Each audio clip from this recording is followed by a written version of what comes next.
Hi, good evening everybody, and welcome to the daily shir of the Rambam according to the 3 chapters per day. Yes. Once upon a time, one of the greatest wise people of Chelm was known as to be a city of so-called wise men. So one of the people of Chelm came to visit a town, a small town that consisted only of 10 people. They had over there 10 Jews only, 10 men lived in the town, and they had a shul and they had a cemetery. And he was puzzled. How is it possible that they have 10 people and they have a shul and a cemetery? And the rabbi noticed over there that this guy cannot find rest to himself from the question that bothering him. He says, what really bothers you about us? He says, how should I say it? You have a shul, you have exactly 10 people. At the moment that you're using the cemetery, because one of you passes away, you don't need the shul anymore. At the moment that you're using the shul and you're hoping you're going to have a minyan, why do you need a cemetery for?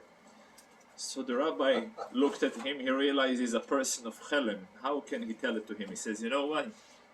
Good question. And the only answer I have for this question, we have the shul for our local residents, and we have the cemetery for guests. So it's up to you whether to be a resident or whether to remain a guest. Many years ago, well, when I say many in Israel, it's not that many. Just a few years ago, we experienced 5 rounds of election. Who counts at this point? But once upon a time, used to be a coalition of exactly 61 in the Israeli Knesset. So they asked one of the members of the government, what is your prospect for the government to sustain itself, to have sustainability? He says, you know, in fact, the prospects are much greater when a government of 61 than a government with a bigger majority. The correspondent looked at him, he says, what's the logic of your statement? He says, very simple. He says, once upon a time, used to be a community that consisted exactly of 10 people. Because each and everybody knew that the entire community depends upon him, and without him a minyan is not going to happen. So everybody made sure that they appearing in shul for davening. At the moment that one extra member came to the community, no minyan, because everybody thought they will get a 10 without him. So the idea of having a minyan in order to have a public prayer is the opening statement of the Rambam of today. And the opening halacha of the first chapter is a prayer of the public. Tefilah Tzibur has many advantages over Tefilah Yochid, over the prayer of the individual. Because the Almighty, He is always more tentative, He is more attuned to the prayer of the public, and the chances for their prayer to be effective is way greater than Tefilah Yochid, than a prayer of an individual. Where do we know it? So our sages in the Talmud, they are deriving it from a comparison. One of the methods of the oral tradition is the method of Gzeiro Shovo. If they find one word in one context and a similar word in a different context, is in order to apply rulings from one to the other. So there is a passage in the Torah, V'nikdashti, I will be sanctified, besoich, amongst Bnei Yisrael, about the people of Israel. Then the word besoich, amongst, appears as well in the context of the Meraglim, those spies that they sent to Israel. It says, Hibodlu mitoich horo ho'eido horo azois. Separate yourself from this bad community. Now, although it was 12 spies were sent to Israel, however, bad ones were only 10, because Yeshua and Caleb, they were the good boys. So since the word toich, toich, appears in the context of ho'eido horoa, so is this bad community, and over there it says besoich b'nei Israel, so you know that a community, a minyan, cannot be less than 10. So the obvious question, how is it possible that such a greatest thing as a minyan, such a holy, important foundation in Judaism, in community life, in communication with God, is being derived from the meraglim, from the spies, which we are suffering for their actions till today? Because as we know, the cause of the destruction of the first and second temple came from the chio shel chinom, for the cry that they were enticing the entire community. So how is it possible that from the meraglim we are learning, they are the prototype that is being used for us in order to form a minyan? So the Rebbe, in one of the sichos, explains that here you see from the world of halacha a very powerful proof, support to the explanation of Pnimius HaTorah of Chassidus. Chassidus explains that the meraglim, they were on a very high spiritual level. In fact, they felt that getting to Israel and becoming involved with daily mundane activities will pollute, will weaken and deteriorate their pure spirituality and spiritual life that they were accustomed in the desert. Being fed by man, being exposed and surrounded to the holy clouds, and each and every aspect of their life, godliness was very apparent to them. And when they're going to get in Israel and get involved in agricultural activities, obviously they're going to get lost. So the intention of the meraglim was the right intention. Their application was a wrong application. Where do I see in halacha that their intention is great and I'm still viewing them as very high, holy people? From the fact that such an important thing as a minyan is being derived from the meraglim itself. They are the source for us gathering and having Tefilah Hatzibur every day. So basically in the first chapter, the Rambam deals about the formation of a minyan, about the importance of davening in a shul. There are places that they are designated only to prayers, and then there are places which are designated to both prayers and study of Torah.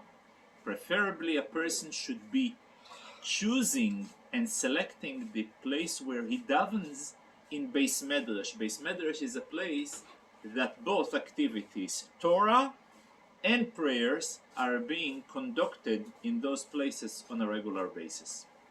So it's a very important thing to prefer a Beis HaMedrash to a place of davening than just a Beis HaKnesset. So by us gathering and sharing and getting involved in Torah turns this place as well, to a Beis HaMedrash, which gives a greater advantage of davening than just a Beis HaKnesset. In the second chapter of today, the Rambam deals with what we know today as Chazoras Hashatz. Chazoras Hashatz is the repetition of the Amidah. Originally, the repetition of the Amidah was instituted in order to give a chance to those people who cannot read to hear the blessing from the one who are able to read and answer amen, and their responding with amen will be viewed for them as they have themselves have davened. For that reason, at the evening prayer, Tefilat Ma'ariv, we don't have a repetition of the Amideh. Why don't we have a repetition for the Amideh? For a very simple reason. Because originally the prayer of Ma'ariv was not mandatory. Originally it was optional. They took upon themselves as a personal commitment to follow the Tefilat Arvit, but originally it was not introduced as a mandatory prayer. For that reason, each and every individual who took upon himself to daven Arvit, that's fine, but there is no obligation to make sure that those people who are analphabet or cannot read this, since they don't have the commitment, they didn't took upon themselves the commitment of Tefilat Arvit. But there is one exception. And the exception is on Friday nights. After the Shmona Esrei, there is a prayer that the Chazan is reciting and everybody is singing along. It's called Bracha Achat Me'ein Sheva. Sabbath, we are reciting Shmona Esrei that consists of 7 blessings, as we have covered previously. And in the end of Shmona Esrei, on Friday nights, the Chazan makes this bracha and everybody sings along. For what reason? Although it is not a regular type of Chazarat Hashatz, repetition of the Amidah, but this text echoes, resembles, and reflects the contents of those 7 blessings in a very short format. And the reason was, since in their days the synagogues used to be located in the fields, far from residential areas, and many people used to come Friday night late in shul. So to protect those people who are late and they may be afraid to remain lonely in the shul and walk in the fields, so extra panic is always harmful to people. So in order to eliminate any possibility of panic to them, so they are prolonged the davening in order for them to catch up and be able to walk with the entire community and not remain alone in the middle of the field. So this is a very interesting piece of trivia that explains the bracha achat, the so-called repetition, the evening so-called repetition of the Amidah that takes place only on Friday nights. In the 3rd chapter, there is one extra item in the 2nd chapter that I missed. He's talking about tempering with the existing text of prayers. The first prayer out of the Shmona Esrei refers to God Almighty, the God Almighty, Hagadol, the Great One, Hagibor, the Strong One, Venahanoah, and the Mighty One.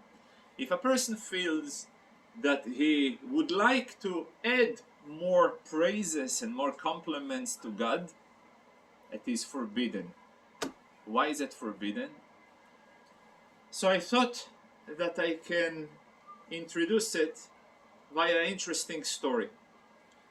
Once upon a time, the Alter Rebbe used to have one of the greatest Hasidim, known as Rabbi Isaac Homler. He was in a very, very high, both intellectual level, spiritual level, but he had a side gig. He used to be a comedian in weddings, to be mesameach, make the crowd happy. Very witty, very sharp. So once upon a time it was a wedding, and he was in a very uplifted mood, and he turns to the Alter Rebbe and he says to him, well, between me and you, there is not much of a difference. Because not much of a difference, because everything I know, you know. Everything that you don't know, I also don't know. there is a little part, some things that you know and I don't know. It's true. However, this part has what type of value and what type of proportion does this difference has to the amount that both of us have no idea and don't know yet. So for that reason, we are standing on the same level. So I thought via this story, it happens to reflect one of the classical explanations that the commentators are giving. Why wouldn't we add any extra praises or any extra description and names to the God? And the answer is, since we have no idea about any form, shape, or description, so the only thing that is given by Moshe Rabbeinu and recorded in the Torah, recorded for a reason in order for us to quote it while we are davening. But at the moment that we tend to become creative and add more on the existing text, that's a problem.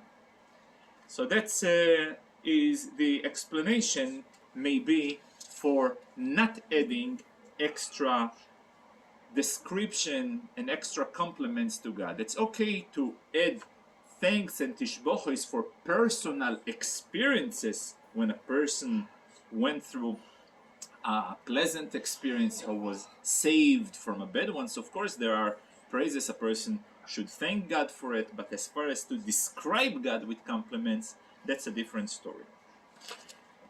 The third chapter deals with different mistakes a person makes by not forget or mixing the order of the blessings.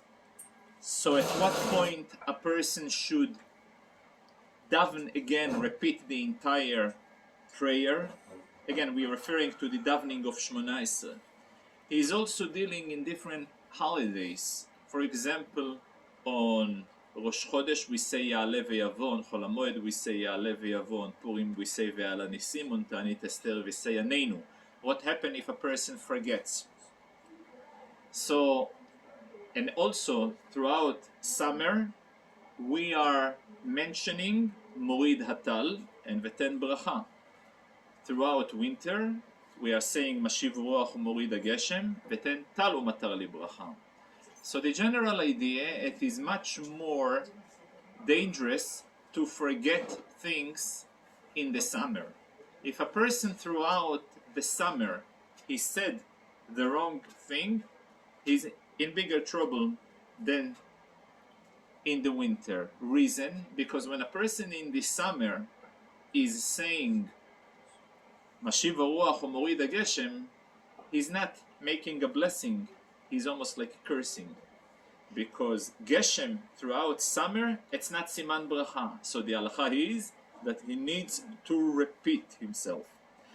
Also, talking about Ya'aleh ve'yavo, Rosh Chodesh, if a person forgot, only in the morning and in the afternoon, he needs to repeat again the Shmona Esrei. If he forgot at the evening, he doesn't need to repeat the Shmona Esrei. When it comes to Chol HaMoed, regardless, by night, by day, he must repeat.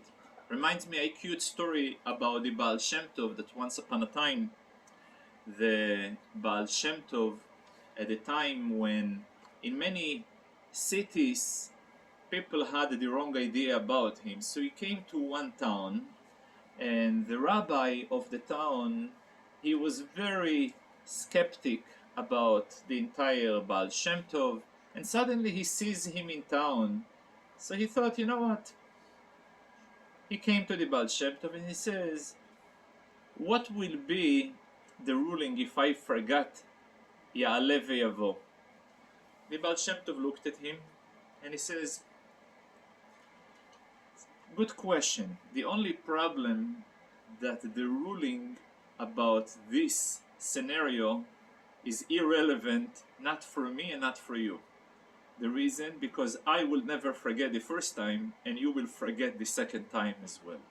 And then the rabbi realized that's precisely what happened to him a day ago when it was Rosh Chodesh, where he forgot the second time and he realized that the Baal Shem Tov is not what he is doubting he is, and he is the real McCoy, and he became one of the Hasidim of the Baal Shem Tov. Talking about Ya'aleh V'Yovei, I would like to share a very cute story with you that once upon a time, many times the people tend to be original, and sometimes with the obsession to be original, some ridiculous action result coming about. And once upon a time, a person came home and he says, his wife asked him, do you have your opinion in the community? His opinion? He never heard about it. He says, how can I have my own opinion? He says, listen to me, you cannot go and stay that way. You must have an independent opinion. He says, but how can I do it? He says like this, next time you come to shul, any announcement that they will do in shul, whatever announcement will be, you will proclaim exactly the opposite. To his luck, he came to shul. The first announcement he heard in shul, it was the night of Rosh Chodesh, and the Gabbai claps on the beam and he says, Ya'aleh V'Yovei. He says, oh, here is an opportunity for him to express his independence thinking. He runs to the beam, he claps and he says, Lo Ya'aleh V'Lo Yovei. Since then, it became already so-called a coin, an expression. When somebody just says an opinion in order to troll the other person, says, oh, don't be a Lo Ya'aleh V'Yovei. Don't be a person just in order to be original, to have opinionated, you must say something. Which reminds me another story, and I will conclude with this because it's also somehow related to Chag HaShavuos as well.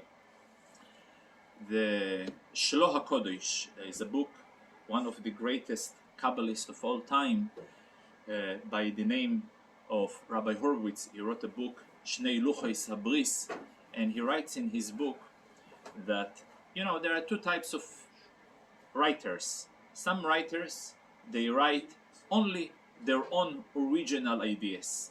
And some people, they don't write much of original ideas, but they're taking ideas of others and they are presenting it in a more friendly, user-friendly way. And always there is a reluctance, when somebody says, what something original have you created, have you made? So he says, there is two types of creatures in this world. There is one type of a creature called a spider web. A spider. A spider creates his own webs, original. But those webs, every person who has the first opportunity when he cleans the house to get rid of them, he will do it, and with enthusiasm. On the other hand, a bee that produces honey, she doesn't produce her original, she takes existing nectars of existing flowers and she reproduces. And guess what? The spider who produces its original product nobody likes, and yet the bee that produces not original product, this is the sweetest thing that makes people happy and gives them pleasure. So the idea is to search not necessarily for the original stuff, but to take already something that exists and make it more sweeter and more user-friendly. So first of all, again, I want to thank you very much for your attention, and I want to wish we should all, like we say every morning in our prayer, V'harevno Hashem Elokeinu, may God Almighty make the Torah, the words of Torah, sweet and pleasant for us, and we should raise our future generations in that path. Thank you.